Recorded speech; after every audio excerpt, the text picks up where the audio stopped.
Di balik pekat malam yang menelan setiap sudut kota, langkah kakiku bergema di lorong-lorong sunyi penuh bayang-bayang. Aku, Imran, masih muda tapi terjerat dalam pusaran konflik yang tak kunjung usai antara Gribe, ormas yang kupanggil rumah, dan pasukan Kopassus yang tak henti mengepung kami. Di tengah suara tembakan dan bisik-bisik konspirasi, aku mulai menyadari bahwa bukan hanya musuh di luar sana yang harus kuhadapi, tapi juga pengkhianatan yang bersembunyi di balik wajah pemimpin yang selama ini kupercayai. Ketika harapan akan perdamaian terasa makin jauh dan pilihan antara setia atau mengungkap kebenaran menjadi beban berat di pundakku, aku bertanya pada diri sendiri, sejauh mana aku bersedia melangkah demi menolak darah yang harus tertumpah. Namaku Imran. Bukan siapa-siapa. Bukan anak jenderal. Bukan juga lulusan kampus ternama. Hanya pemuda biasa dari ujung gang yang penuh selokan mampet dan cat tembok yang mengelupas. Dulu, hidupku adalah tentang bangun pagi dengan perut keroncongan, mencari sisa-sisa uang receh di laci meja tua untuk beli nasi uduk yang dibungkus kertas coklat tipis. Hidup adalah tentang bertahan, tentang bertanya-tanya, kenapa dunia ini terasa terlalu sempit untuk orang-orang kecil seperti kami.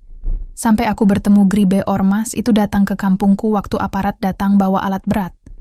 Mereka sebut penertiban, padahal itu penggusuran. Lapak-lapak kecil dibongkar, pedagang kaki lima menangis, dan anak-anak berlarian sambil memanggil ibu mereka yang baru saja dipukul mundur.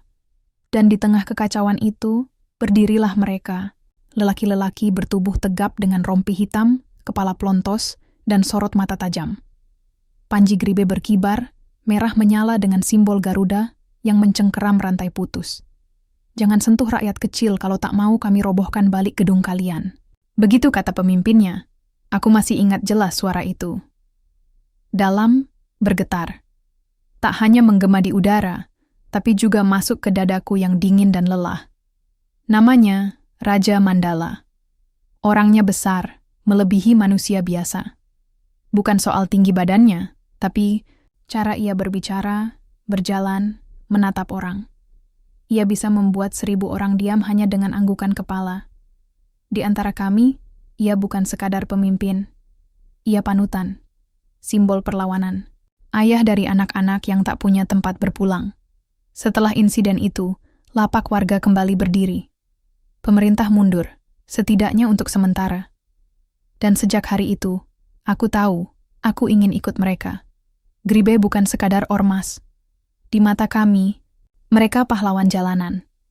Kami menyebut diri kami Saudara Panji, karena kami percaya pada Panji merah itu. Kami percaya kami bukan preman. Kami adalah tameng. Hari pertama aku masuk markas. Aku gugup. Markas kami bukan seperti kantor organisasi. Tak ada meja rapi, hanya sebuah gudang kosong yang disulap jadi base camp. Di dinding tergantung foto-foto aksi lapangan dan satu foto besar di tengah. Raja Mandala berdiri dengan latar belakang api dan kerumunan massa. Dia menyambutku dengan satu tepukan keras di pundak. Imran ya? Udah lama ngikutin kita? Aku mengangguk. Dia tertawa pelan. Kalau kamu cuma cari tempat kabur dari kemiskinan, lebih baik mundur. Tapi kalau kamu siap jadi tembok di tengah gempuran, angkat panjimu. Hari itu, aku diangkat menjadi anggota muda. Latihan kami bukan main-main, bukan hanya bela diri dan baris berbaris. Kami diajarkan bagaimana menghadapi tekanan psikologis, bagaimana tetap tenang saat gas air mata mengepul, bagaimana melindungi warga tanpa membunuh, dan, di balik semua itu, bagaimana tetap loyal pada Panji. Tapi seiring waktu, aku mulai melihat sesuatu yang tak pernah diceritakan di luar.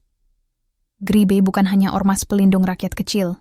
Mereka juga punya musuh yang tak kasat mata, pemerintah dan militer. Khususnya pasukan elite yang kami kenal dengan satu nama, Kopassus. Di ruang-ruang tertentu, mereka menyebutnya konflik ideologi. Tapi bagiku yang muda dan naif waktu itu, semuanya terdengar seperti perang suci. Kami diajarkan bahwa negara sudah tak lagi berpihak pada rakyat, bahwa kami adalah benteng terakhir bagi kaum tertindas.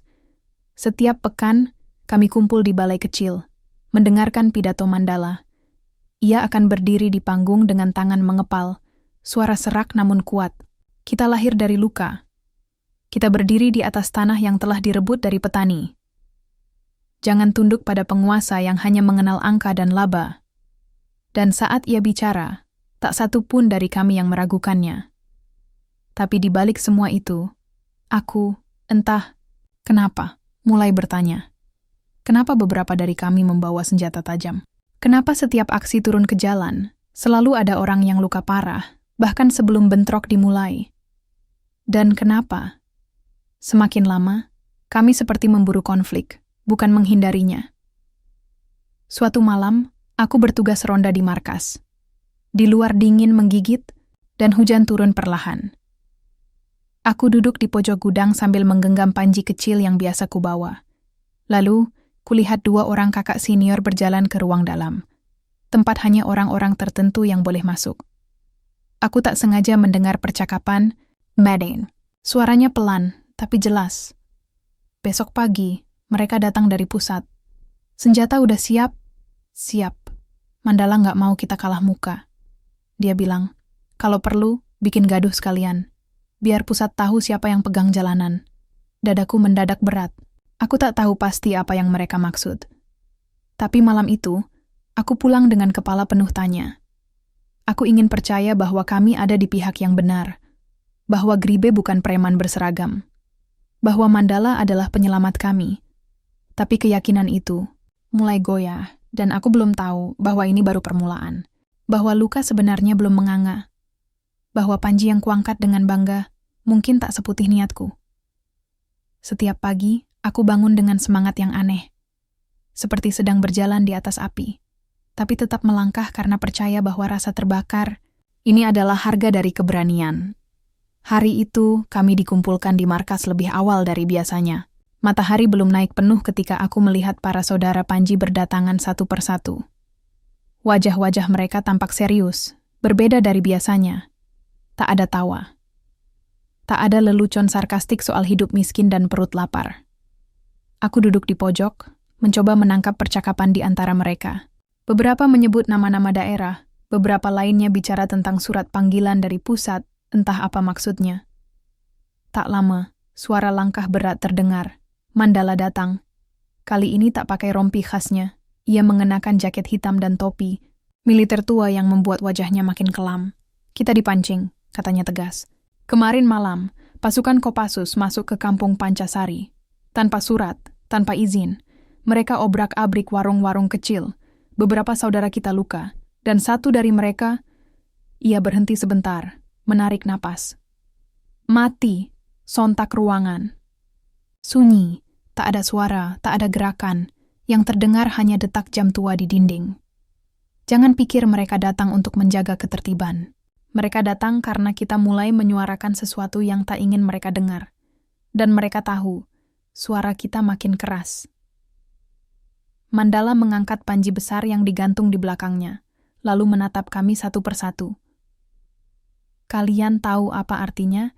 Ini? Tanyanya. Aku ikut berdiri. Bersama puluhan lainnya, kami mengepalkan tangan ke dada dan serempak menjawab, perlawanan. Hari itu, kami ditugaskan menyisir 3 titik rawan, Terminal Lama, Pasar Baru, dan Kampung Pancasari. Aku ditaruh di terminal. Bukan yang paling panas, tapi cukup dekat ke lokasi gesekan terakhir. Aku naik motor tua bersama Fadli, teman seangkatanku. Anak tukang bengkel, keras kepala, dan selalu bersemangat kalau urusan turun ke lapangan. Kita harus bikin mereka jeraran. Ini bukan cuma soal warung. Ini harga diri, katanya sambil melilitkan kain merah di lehernya. Aku hanya mengangguk. Dalam hati, entah kenapa, aku merasa aneh. Tidak seperti biasanya. Ketika kami sampai di terminal, suasana tegang sudah terasa. Beberapa aparat berdiri, tak jauh dari lokasi. Warga menonton dari kejauhan. Mereka diam, seperti menahan napas. Kami turun dari motor, langsung membentuk barisan. Beberapa senior mengambil megafon dan mulai berorasi. Kenapa kalian hancurkan mata pencaharian rakyat? Kami tidak takut. Kami di sini untuk rakyat, bukan untuk korporat. Aku berdiri di belakang, mencoba membaca gerak tubuh aparat. Salah satu dari mereka berpakaian sipil, tapi jelas dari militer, menatap tajam ke arah kami. Wajahnya muda, tapi dingin. Dan di antara semua wajah di sana, hanya satu yang tak menunjukkan kemarahan, Arya. Aku tak tahu siapa dia saat itu, tapi sorot matanya berbeda, bukan kebencian, tapi keraguan. Sama seperti yang aku rasakan. Ketika orasi makin panas, aparat mulai merapat. Lalu, terjadi ledakan kecil. Entah dari siapa, entah dari mana. Tapi cukup untuk memicu kekacauan. Seketika, semuanya pecah. Batu beterbangan, gas air mata dilempar. Teriakan dan batuk-batuk memecah udara. Aku lari ke pinggir, mataku perih. Aku melihat seorang ibu tua terjatuh saat mencoba menyelamatkan dagangannya. Dan di tengah asap putih pekat, aku melihat salah satu saudara Panji mengayunkan besi panjang ke arah seorang tentara. Darah menyembur. Aku terdiam. Tak bisa bergerak. Apa ini? Apa ini perlawanan? Atau ini hanya pembalasan? Aku ingin menolong ibu itu. Tapi Fadli menarikku. Jangan bodoh, Ran. Fokus ke titik. Kumpul! Aku menoleh. Tapi dia bukan prioritas. Dan kata-kata itu menghantamku lebih keras dari gas air mata manapun. Akhirnya aku berlari. Bukan karena takut, tapi karena aku tak tahu lagi ke arah mana kebenaran seharusnya berdiri. Setelah semuanya reda, kami kembali ke markas. Luka. Lelah. Tapi diterima layaknya pahlawan. Mandala menyambut kami dengan pelukan keras dan tawa besar. Kalian telah mengukir sejarah, katanya. Kita tidak akan diam lagi. Tapi aku, di sudut ruangan, tak ikut tertawa. Aku masih mengingat ibu tua tadi. Aku masih mencium bau darah di udara. Dan aku masih merasa ada yang salah. Malam itu, aku pulang dengan kepala penuh tanya dan dada penuh beban. Aku menatap Panji kecilku yang kini penuh debu jalanan. Dan untuk pertama kalinya aku bertanya, apa benar ini jalan yang kupilih? Sejak hari itu, aku tak bisa lagi membiarkan hatiku kosong oleh amarah semata. Ada sesuatu yang lebih dalam, lebih rumit, dan jauh lebih berbahaya yang mulai merayap ke dalam darah dan pikiranku. Nama Arya terus terngiang di kepala. Si tentara muda dengan mata yang penuh keraguan di tengah kobaran api pertempuran. Aku ingin tahu lebih banyak tentang dia, tentang siapa dia sebenarnya, dan mengapa dia tampak berbeda. Beberapa hari kemudian, aku menyelinap ke kawasan dekat pos militer tempat mereka bertugas. Aku tahu itu berbahaya. Tapi rasa penasaran dan gelisah tak bisa kubendung. Aku harus bicara pada seseorang yang bisa menjawab. Dengan hati-hati, aku melangkah ke sebuah warung kopi kecil di pinggir jalan. Tempat itu sepi, hanya ada satu pria, berpakaian sipil yang sedang minum teh. Aku tahu itu Arya. Pak Arya? Suaraku bergetar, ragu. Dia menoleh. Mata kami bertemu. Seketika, aku menangkap campuran waspada dan kelelahan dalam sorot matanya. Ia mengangguk pelan. Kau siapa? Kenapa? Tiba-tiba datang ke sini? Aku dari Gribe, jawabku. Seketika, raut wajahnya berubah. Ada keheningan yang tegang, lalu ia mengundangku duduk di depannya. Dengar Imran, aku tahu kau anggota baru. Aku juga tahu, kalian pikir kami musuh. Tapi aku bukan yang kau kira, katanya lirih. Aku termenung, aku ingin percaya. Tapi sulit, terlalu banyak luka dan permusuhan di antara kami. Apa kamu benar-benar berbeda? Tanyaku. Arya menghela napas panjang. Aku tidak setuju dengan cara ini. Cara kami memperlakukan kalian dan cara kalian berperang. Aku lihat banyak nyawa terbuang percuma. Kau tahu, kami juga manusia. Aku menatapnya. Ada ketulusan di matanya. Sesuatu yang belum pernah kutemukan di antara rekan-rekanku. Kenapa kamu bilang begitu? Kenapa kamu bicara pada aku? Aku bertanya. Karena aku juga ingin damai, tapi itu tak mudah. Terutama ketika kedua belah pihak sudah terjebak dalam kebencian dan dendam. Dan aku dengar, kamu juga mulai merasakan hal yang sama. Aku terdiam. Hari-hari berlalu. Aku mulai sering bertukar pesan rahasia dengan Arya. Kami berbagi cerita tentang mimpi, ketakutan, dan harapan. Tentang dunia yang kami inginkan. Bukan dunia yang dipenuhi amarah dan kebencian. Namun, di dalam Gribe, sikapku mulai berubah. Beberapa senior mulai mencurigai aku. Kenapa kamu sering hilang? Kenapa kamu tidak ikut aksi terakhir? Aku merasa terasing. Teman-temanku yang dulu bersaudara kini mulai menjauh. Ada bisikan-bisikan bahwa aku tak loyal, bahkan pengkhianat. Suatu malam, saat latihan, aku dipanggil oleh salah satu pimpinan senior. Kau harus pilih, Imran. Loyalitas pada Gribe atau jalan sendiri. Aku terdiam. Tidak mudah. Aku merasa kehilangan suara dalam diriku sendiri. Suara yang dulu penuh semangat dan yakin. Kini hanya ada kebingungan dan rasa takut.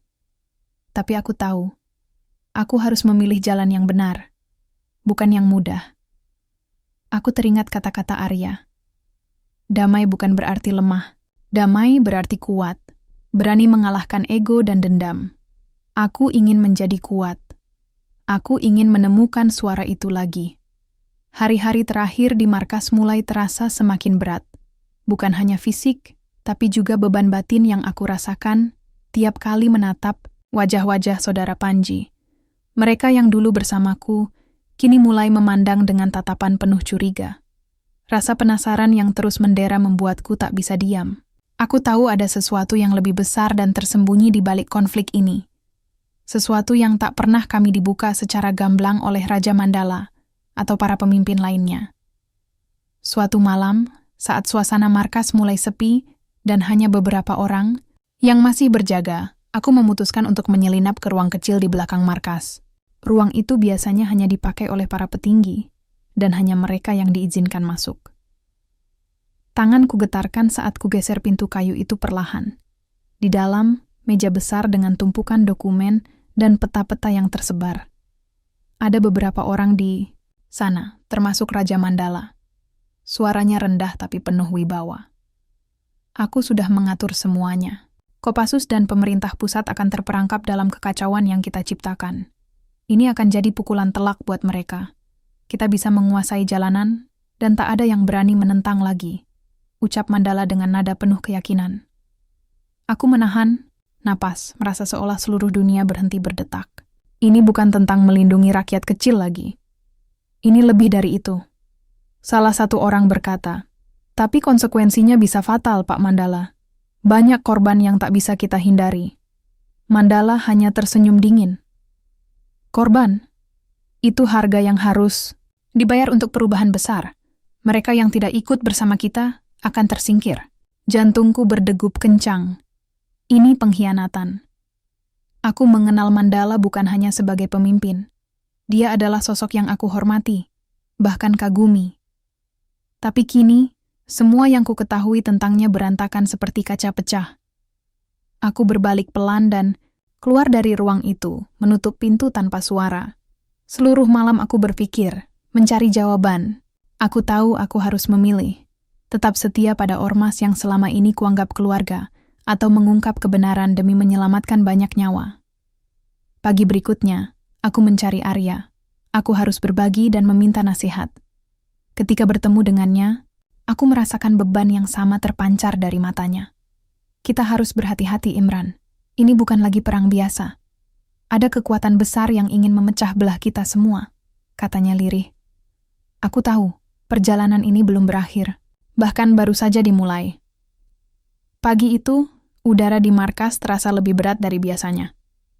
Suara aktivitas yang biasa menggema kini dipenuhi bisik-bisik cemas dan tatapan waspada antar anggota. Aku duduk sendiri di pojok, mencoba menyusun potongan-potongan teka-teki yang mulai terungkap. Sejak aku mengetahui rencana Raja Mandala, segala sesuatu berubah. Langkahku mulai terasa berat, seperti menapaki jalan yang penuh duri dan kerikil tajam. Aku tahu, setiap pilihan yang kubuat akan menentukan masa depan banyak orang. Bukan hanya aku, bukan hanya Gribe, tapi juga mereka yang terperangkap di tengah konflik ini. Aku memutuskan untuk tidak langsung mengungkapkan pengetahuanku pada siapapun di markas. Aku butuh waktu dan strategi. Berulang kali aku menemui Arya, berbagi informasi dan mencari titik terang. Dia, di sisi lain, menjadi pengingat bahwa aku harus berhati-hati, karena pihak lain juga sedang mengawasi. Suatu malam, di balik cahaya remang sebuah kedai kopi, kami bertemu untuk membicarakan langkah selanjutnya. Aku tidak bisa terus diam. "Arya," kataku pelan, suara bergetar. "Tapi jika aku buka semua ini sekarang, aku takut malah akan jadi alat yang digunakan oleh mereka yang punya agenda tersembunyi." Arya mengangguk, menatap lurus ke mataku. "Kau benar. Tapi kita juga tidak bisa membiarkan ini berlanjut. Kalau rencana Mandala jadi, bukan cuma kita yang terluka. Rakyat kecil yang kita jaga selama ini akan jadi korban." Percakapan itu menjadi titik balik bagiku. Aku harus menemukan cara untuk membuka mata saudara-saudaraku, tapi tanpa membuat mereka terjebak dalam bahaya lebih besar. Hari-hari berikutnya, aku mulai mendengarkan lebih cermat setiap percakapan, mengamati pergerakan di markas. Beberapa senior semakin menekan untuk melakukan aksi besar-besaran. Ada gelombang semangat yang sulit kuhentikan, tapi juga sebuah badai ketidakpastian. Sementara itu, di dalam hatiku, sebuah pertarungan moral berkecamuk. Setiap kali aku ingat bagaimana Mandala memimpin kami dengan penuh semangat, aku merasa terbelah antara hormat dan pengkhianatan. Aku tahu, jalan yang kupilih adalah jalan yang berliku, penuh dengan pengorbanan. Namun aku tak bisa mundur. Aku harus terus berjalan untuk mencari kebenaran dan untuk memastikan bahwa panji yang kubawa tetap berarti, bukan hanya simbol kekuasaan dan kehancuran. Udara malam itu terasa pekat, berat, seperti menekan dada. Aku berdiri di atas atap gedung tua di pinggiran kota, memandang ke arah keramaian yang perlahan berubah menjadi ladang api yang siap meledak kapan saja. Suara gaduh dari kejauhan, teriakan dan dentuman yang makin mendekat, mengisi relung-relung jiwaku dengan ketegangan yang sulit dijelaskan. Hari-hari belakangan ini seolah menegaskan apa yang selama ini aku rasakan. Konflik ini tak lagi bisa dihentikan dengan kata-kata. Api sudah menyala, dan hanya tinggal menunggu saatnya membakar semuanya habis. Di markas, aku merasakan ketegangan yang makin membara. Raja Mandala semakin keras mengobarkan semangat perlawanan. Ia berpidato dengan nada penuh gairah, mengajak kami untuk bertahan, bahkan menyerang balik lebih kuat. Namun, di balik sorot matanya, aku menangkap sesuatu yang berbeda. Ambisi yang jauh lebih gelap dari sekadar melindungi wilayah kami. Aku mencoba menahan diri, mencari celah untuk meredam api yang semakin liar itu. Bersama Arya, aku terus berkomunikasi, berusaha menahan agar bentrok besar tidak terjadi. Tapi suara-suara keras dari dalam gribe dan desakan beberapa senior membuat rencana damai terasa seperti angin lalu. Malam itu, kami mendapat kabar bahwa Kopassus berencana melakukan operasi besar-besaran di kawasan Pancasari dan sekitarnya. Kabar ini seperti bom waktu yang segera meledak. Aku bergegas menuju markas, berharap bisa mencegah saudara-saudaraku melakukan tindakan yang tak terukur. Namun, yang kutemukan malah pertengkaran sengit antara Mandala dan beberapa anggota senior yang merasa ini saatnya mengambil tindakan keras. "Aku tidak bisa lagi menunggu," teriak Mandala, suaranya bergetar penuh semangat dan kemarahan. "Jika kita terus mundur, kita akan habis dimakan oleh mereka." Aku berdiri di tengah kerumunan, mencoba berbicara dengan suara pelan tapi tegas. "Kita harus pikirkan lebih jauh. Ini bukan hanya soal kita dan mereka. Ini soal nyawa orang-orang yang tidak bersalah." Namun, suaraku tenggelam dalam sorak-sorai yang menuntut aksi. Aku merasa sendiri, terasing di antara mereka yang dulu ku kenal. Ketegangan mencapai puncaknya ketika Mandala mengumumkan serangan balasan yang akan dilancarkan esok hari. Aku tahu ini akan menjadi titik balik yang bisa mengubah segalanya. Dalam hati, aku berdoa agar api yang berkobar ini tidak membakar kami semua. Tapi malam itu, ketika aku berjalan pulang, aku merasakan beban yang lebih berat dari sebelumnya. Aku harus memilih, ikut terbakar dalam kobaran ini, atau mencari jalan keluar sebelum semuanya terlambat. Malam itu, gelapnya bukan hanya menyelimuti langit kota, tapi juga jiwa dan pikiranku. Aku terjaga di tempat tidur, berulang kali memutar. Kembali semua yang ku ketahui selama ini. Bayang-bayang pengkhianatan mulai menari di hadapanku, membayang dengan jelas, membuat segalanya terasa lebih kelam dan berbahaya. Kepastian tentang rencana Raja Mandala yang kutangkap beberapa waktu lalu, kini menjadi beban yang semakin berat. Aku tahu aku tak bisa diam lagi, tapi langkah untuk mengungkapnya bukan perkara mudah. Terutama ketika orang-orang yang kuanggap saudara dan pemimpin berada di ujung pedang antara kebenaran dan loyalitas. Keesokan harinya, aku memutuskan untuk menemui Arya sekali lagi. Aku butuh sekutu yang bisa dipercaya dalam kekacauan ini. Bertemu di sebuah taman kecil yang sepi, kami berbincang panjang, membahas berbagai kemungkinan yang bisa kami ambil. Aku sudah mengonfirmasi, ujar Arya sambil menatapku dalam-dalam. Mandala benar-benar bersekongkol dengan pihak tertentu di pemerintahan. Mereka menggunakan konflik ini sebagai alat untuk mencapai tujuan politik dan ekonomi mereka. Aku terkejut tapi tak kaget. Semua ini terasa seperti mimpi buruk yang menjadi nyata. Aku teringat janji-janji Mandala dulu, saat kami percaya bahwa kami berjuang untuk rakyat, untuk keadilan.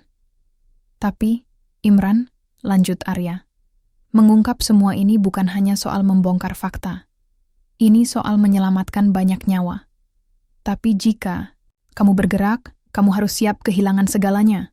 Kepercayaan, keluarga, bahkan nyawamu. Aku menelan ludah, berat, dan getir. Semua yang kulakukan selama ini, semua ikatan yang terbentuk, kini berada di ambang kehancuran. Di hari-hari berikutnya, aku mulai mengamati gerak-gerik Mandala dan orang-orang terdekatnya. Aku mengumpulkan bukti, menyimpan rekaman pembicaraan rahasia, dan membuat catatan kecil yang bisa aku gunakan untuk membuka mata saudara Panji. Namun, langkahku tak luput dari pengawasan. Aku merasakan tatapan curiga dari beberapa senior yang mulai mempertanyakan kesetiaanku. Bisik-bisik yang dulu hanya kudengar samar, kini menjadi suara keras yang mengancam posisiku. Sampai pada satu malam, aku didatangi oleh beberapa anggota senior. Mereka mengancam akan mengeluarkanku dari GRIP jika aku terus menyebarkan keraguan dan merusak semangat perjuangan. Aku berdiri tegak, meski di dalam hati gemetar. Aku tidak ingin menghancurkan GRIP, kataku pelan tapi tegas. Aku hanya ingin kita bertahan tanpa mengorbankan yang tidak bersalah. Mereka membalas dengan tatapan dingin. Setiap orang punya harga, Imran. Pilih jalanmu. Tapi ingat, pengkhianatan takkan dilupakan. Malam itu, aku pulang dengan dada penuh luka dan pikiran kacau. Aku tahu aku harus segera mengambil keputusan besar. Apakah aku tetap diam dan ikut terbawa arus? Atau aku berani membuka semua rahasia, meski itu berarti mengkhianati orang yang pernah aku anggap mentor? Dalam keheningan malam, aku memandang Panji kecil yang terlipat di meja. Di sanalah jawabannya menunggu. Langit malam itu seolah ikut merasakan beban yang kurasakan. Gelap dan berat, penuh dengan awan yang bergulung perlahan seakan menahan hujan yang tak kunjung turun. Di dalam markas, suasana tegang, menggantung seperti benang tipis yang siap putus kapan saja. Aku berdiri di tengah ruang pertemuan, memegang sekeping kertas berisi bukti-bukti pengkhianatan Raja Mandala. Tangan ini gemetar, jantungku berdegup seperti hendak meledak. Suara-suara dari luar ruang mulai terdengar, langkah kaki anggota yang berkumpul, menunggu jawaban dari pemuda yang selama ini mereka anggap setia. Aku menarik napas panjang, mencoba mengumpulkan keberanian. Saudaraku, suaraku bergetar, aku membawa sesuatu yang harus kalian ketahui. Ini bukan soal pengkhianatan pada kita semua, tapi pengkhianatan terhadap rakyat, terhadap cita-cita yang kita perjuangkan. Tatapan mulai tertuju padaku. Ada rasa heran, bahkan kemarahan yang terpancar di mata beberapa orang. Aku tahu, banyak dari kalian yang percaya pada Raja Mandala. Dia pemimpin kita. Tapi aku menemukan fakta bahwa dia bersekongkol dengan pihak-pihak dalam pemerintahan, menggunakan konflik ini untuk keuntungan pribadi dan politik. Suasana berubah tegang. Sebagian dari mereka membelaku, sebagian lain mulai berbisik dan mempertanyakan. Aku merasakan hawa panas, kemarahan, dan ketakutan yang bercampur. Mandala masuk ke ruangan dengan langkah pasti. Wajahnya keras seperti batu. Kalian mau dengar apa dari bocah yang baru bermimpi jadi pahlawan ini? Suaranya dingin, penuh sindiran. Aku tidak mundur. Kebenaran tidak bisa ditutup lagi, Mandala. Dialog antara kami memanas, pertarungan kata-kata yang bukan hanya soal ide, tapi juga hati dan jiwa. Akhirnya, aku mengajukan bukti-bukti yang sudah kuperoleh. Rekaman, dokumen, dan kesaksian yang tak terbantahkan. Mata para anggota mulai terbuka, sebagian terhenyak. Keraguan berubah menjadi kemarahan dan kesedihan. Mandala marah, mencoba menyangkal, tapi semuanya sudah terlalu jelas. Konflik internal meledak. Sekelompok anggota memutuskan untuk meninggalkan markas, merasa dikhianati dan kecewa. Namun, ada juga yang memilih berdiri bersamaku, bertekad melawan pengkhianatan demi kebenaran dan perdamaian. Saat itulah aku sadar, jalan yang kutempuh bukan hanya soal menyelamatkan banyak nyawa, tapi juga menyelamatkan jiwa dari kehancuran. Titik balik itu menjadi awal baru. Awal dari perjuangan yang lebih berat, tapi juga lebih benar. Keesokan harinya, suasana markas yang semalam kacau kini terasa hening, penuh dengan ketegangan yang membungkam. Aku duduk di sudut ruangan utama bersama beberapa anggota yang masih setia, mencoba menyusun strategi baru untuk menghadapi badai yang belum reda. Perpecahan yang terjadi bukan hanya soal ide, melainkan juga soal kepercayaan dan masa depan kami. Banyak dari kami yang merasa terkhianati, tapi aku yakin, jika kami tidak mencoba mencari jalan damai, maka api konflik akan terus berkobar, menghancurkan apa saja yang kami sayangi. Aku menghubungi Arya. Kami sepakat untuk mencoba membuka dialog dengan Kopassus. Kami tahu itu tidak mudah. Kedua pihak sudah terlanjur berperang dalam bayang-bayang dendam dan luka lama. Tapi aku percaya, damai bukan hanya kata-kata kosong. Damai adalah pilihan keberanian. Dalam beberapa hari berikutnya, kami menyusun surat terbuka dan mengirimkan pesan rahasia ke kontak-kontak Arya di pasukan Kopassus. Aku merasa gemetar setiap kali menunggu balasan. Ada ketakutan dan harapan yang bercampur. Sampai suatu sore, sebuah pesan datang. Mereka bersedia bertemu, tentu dengan syarat dan peringatan ketat. Pertemuan itu diadakan di sebuah gudang tua, jauh dari keramaian dan tatapan mata publik. Aku dan beberapa anggota perwakilan Gribe duduk berhadapan dengan beberapa personel Kopassus yang tampak waspada tapi serius. Pembicaraan awal terasa kaku, penuh curiga. Namun aku mencoba membuka dengan kata-kata yang sederhana tapi tulus. Kami di sini bukan untuk memperpanjang peperangan, tapi untuk mencari jalan agar kita bisa berdiri bersama, bukan saling bertarung, kataku. Suasana perlahan mencair. Arya yang hadir sebagai perwakilan Kopassus pun memberikan pengakuan bahwa pertempuran selama ini bukanlah keinginan semua orang di dalam organisasi mereka.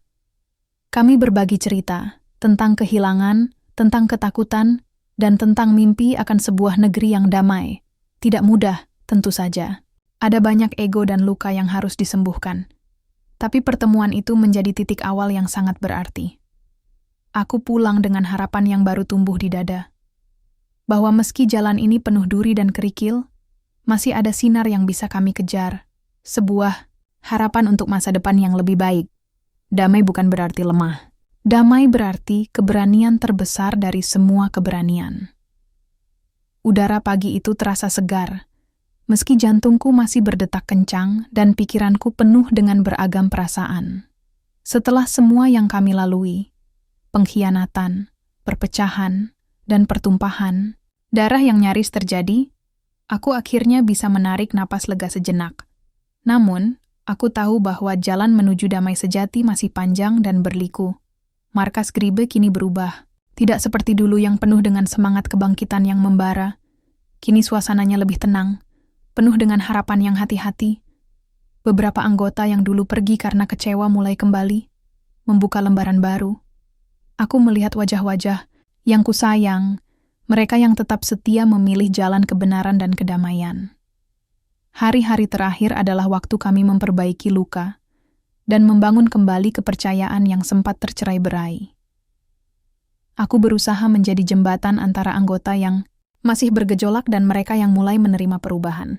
Seringkali aku duduk berjam-jam mendengarkan curahan hati mereka, menguatkan dan mengingatkan bahwa kami semua punya tujuan yang sama, melindungi masyarakat dan menjaga kehormatan Panji ini.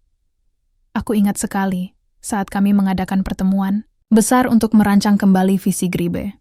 Suasana terasa berbeda. Kami bukan lagi sekadar ormas yang berjuang dengan kekerasan dan amarah, tapi komunitas yang berusaha membawa perubahan dengan cara yang lebih damai dan bermartabat. Aku berdiri di depan semua anggota, merasakan beban sekaligus harapan yang mengalir deras. Ini bukan akhir, kataku dengan suara tegas, tapi awal baru. Kita belajar dari kesalahan dan pengkhianatan. Kita bangkit bukan untuk membalas dendam, tapi untuk membangun. Kata-kataku disambut tepuk tangan yang tulus, bukan karena perintah, tapi karena keyakinan yang tumbuh dari hati. Di situ aku sadar bahwa perubahan sejati dimulai dari dalam diri, dan aku bersyukur bisa menjadi bagian dari perjalanan itu. Namun, tantangan belum usai. Beberapa pihak yang merasa dirugikan oleh perubahan ini masih memandang kami dengan curiga dan waspada.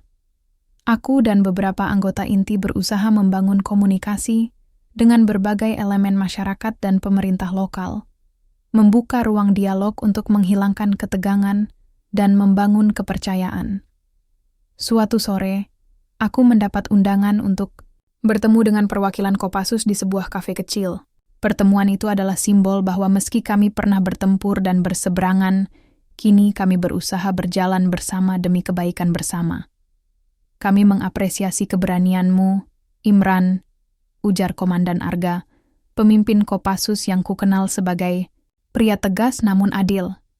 Ini bukan jalan mudah, tapi aku yakin, selama ada niat baik, kita bisa memperbaiki semuanya. Aku mengangguk, menyadari bahwa kata-kata itu juga menjadi pengingat untuk terus berjuang tanpa lelah. Kita harus terus belajar mempercayai satu sama lain, karena hanya dengan itu kita bisa melangkah ke depan. Hari-hari berlalu dan perubahan mulai terasa. Kasus-kasus kekerasan yang dulu menguasai wilayah perlahan menurun. Proyek-proyek sosial dan edukasi yang kami mulai bersama-sama dengan pihak keamanan dan masyarakat membuka peluang baru untuk generasi muda. Aku melihat anak-anak bermain di lapangan yang dulu menjadi tempat pertempuran, melihat senyum mereka yang penuh harapan, dan itu menjadi hadiah terbesar dari perjuangan ini. Tentu saja, tidak semua berjalan mulus. Ada kalanya konflik kecil kembali muncul. Ada yang masih mempertahankan sikap keras kepala dan ego yang menghambat kemajuan. Tapi aku belajar untuk sabar, mengingatkan bahwa perubahan adalah proses yang membutuhkan waktu. Suatu malam, aku duduk di balkon rumah, menatap bintang yang berkelip di langit gelap. Kupikirkan semua perjalanan yang telah kulalui, dari seorang anggota muda yang penuh semangat dan kebingungan, hingga menjadi pribadi yang memahami arti pengorbanan dan kedamaian sejati. Aku teringat kata-kata Mandala yang dulu penuh ambisi dan rencana gelap. Kini aku memaafkannya, bukan karena aku melupakan pengkhianatan itu, tapi karena aku memilih untuk tidak membiarkan dendam menguasai hidupku. Aku yakin setiap orang punya kesempatan untuk berubah, dan aku berdoa semoga dia menemukan jalan itu juga. Pagi berikutnya aku berjalan ke markas dengan semangat baru. Aku melihat Panji Gribe berkibar lembut tertiup angin, bukan sebagai simbol kekuasaan atau perlawanan, tapi sebagai lambang persatuan dan harapan. Aku tahu perjalanan ini belum selesai. Masih banyak tantangan yang harus dihadapi, banyak luka yang harus disembuhkan, dan banyak mimpi yang harus diwujudkan. Namun aku percaya, selama ada niat dan keberanian untuk memilih jalan damai, ada harapan di ujung jalan. Aku adalah Imran, dan ini adalah cerita tentang perjuangan, pengkhianatan, dan harapan. Sebuah cerita yang kuharap bisa menjadi pelajaran bagi kita semua, bahwa dalam gelapnya bayang-bayang, selalu ada cahaya yang menunggu untuk ditemukan. Beberapa minggu setelah pertemuan di kafe bersama perwakilan Kopassus, aku mulai merasakan perubahan nyata yang sebelumnya terasa seperti mimpi jauh di cakrawala. Kami membuka jalur komunikasi yang lebih luas, tidak hanya dengan Kopassus, tapi juga dengan warga yang selama ini menjadi korban pertikaian antara dua kubu besar itu. Salah satu momen paling berkesan adalah ketika kami mengadakan pertemuan dengan tokoh-tokoh masyarakat dan pemuda dari berbagai latar belakang. Dulu, mereka saling mencurigai, bahkan membenci satu sama lain karena pengaruh konflik yang tak kunjung usai. Kini, dalam ruangan kecil itu, kami bersama-sama mencari titik temu. Aku berdiri di depan mereka, merasakan berat tanggung jawab yang kutanggung. Kita semua bagian dari negeri ini, ucapku, menatap wajah-wajah yang penuh harap, tapi juga penuh luka. Tidak ada yang lebih tinggi atau lebih rendah. Kita semua harus belajar saling percaya dan membangun masa depan bersama. Saat itu, ada seorang pemuda dari wilayah yang paling terdampak konflik berdiri dan berkata dengan suara serak, "Saya pernah kehilangan keluarga karena bentrokan ini. Tapi melihat kalian semua berusaha damai, aku ingin ikut berkontribusi. Mungkin ini awal dari perubahan yang sebenarnya." Suasana ruangan menjadi hening sejenak, sebelum pecah dengan tepuk tangan. Aku tahu suara itu bukan hanya miliknya, tapi juga suara dari banyak hati yang dulu terluka dan kini mulai membuka pintu harapan. Namun, aku juga sadar bahwa setiap langkah maju membawa risiko dan tantangan tersendiri. Tidak semua pihak menerima perubahan ini dengan tangan terbuka. Ada kelompok-kelompok yang masih memandang kami dengan kecurigaan, bahkan mengancam keselamatan kami yang mencoba merangkai damai. Suatu malam, saat aku sedang pulang dari pertemuan komunitas, aku merasakan ada yang mengikuti. Langkah kaki yang seirama dengan langkahku membuat bulu kuduk berdiri. Aku mempercepat langkah, tapi mereka juga semakin mendekat. Untungnya, aku berhasil masuk ke dalam gang sempit dan berbelok sebelum mereka bisa menyusul. Kejadian itu menjadi pengingat pahit bahwa perjuangan damai bukan berarti tanpa bahaya. Ada banyak kepentingan gelap yang masih berusaha menggagalkan upaya kami. Aku pun mulai menyusun tim pengamanan kecil di dalam Gribe, berisi orang-orang yang bisa dipercaya. Kami berjanji untuk menjaga keselamatan satu sama lain, agar perjuangan ini tidak sia-sia. Sementara itu, kami juga mulai melakukan proyek-proyek sosial di berbagai wilayah. Kami membuka sekolah informal, pelatihan kerja, dan pusat rehabilitasi untuk para korban konflik. Hal-hal kecil seperti ini perlahan membangun kepercayaan dan mengikis kebencian yang dulu mengakar.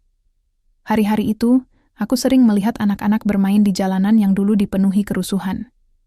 Mereka tertawa tanpa rasa takut, berlarian mengejar bola, tanpa menyadari betapa besar perubahan yang telah terjadi. Aku pun bertemu kembali dengan Arya dalam sebuah rapat evaluasi proyek sosial. Matanya yang dulu penuh beban kini lebih cerah. "Imran, aku yakin ini baru permulaan. Tapi aku percaya kita bisa membawa perubahan yang berarti." Aku tersenyum, menyadari bahwa setiap tetes keringat dan air mata selama ini tidak sia-sia. Aku merasa bangga dan bersyukur bisa berjalan bersama mereka yang memilih untuk tidak menyerah pada kegelapan. Namun, di balik semua itu, aku juga tak bisa melupakan masa lalu yang penuh luka. Terkadang aku merenung, apakah Mandala benar-benar bisa berubah? Apakah dia sadar akan kehancuran yang pernah ia mulai? Aku berharap, di suatu tempat, ia juga menemukan kedamaian dalam dirinya.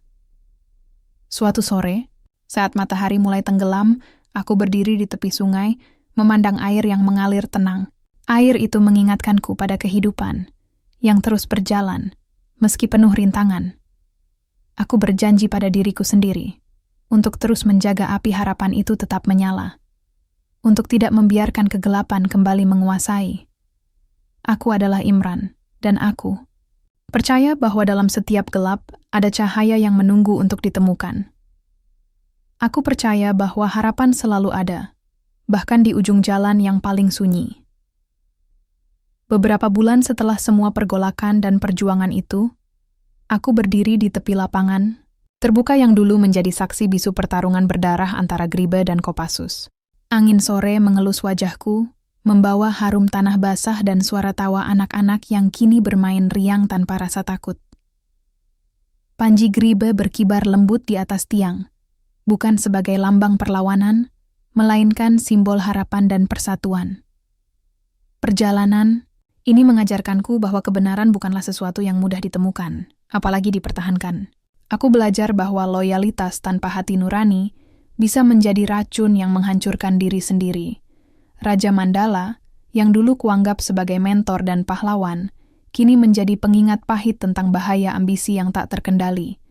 Namun aku memilih memaafkannya, bukan karena aku melupakan pengkhianatan, tapi karena aku percaya setiap manusia berhak mendapat kesempatan untuk berubah. Bersama teman-teman yang masih setia, kami membangun kembali Gribe dengan pondasi baru. Kejujuran, kedamaian, dan rasa hormat pada sesama.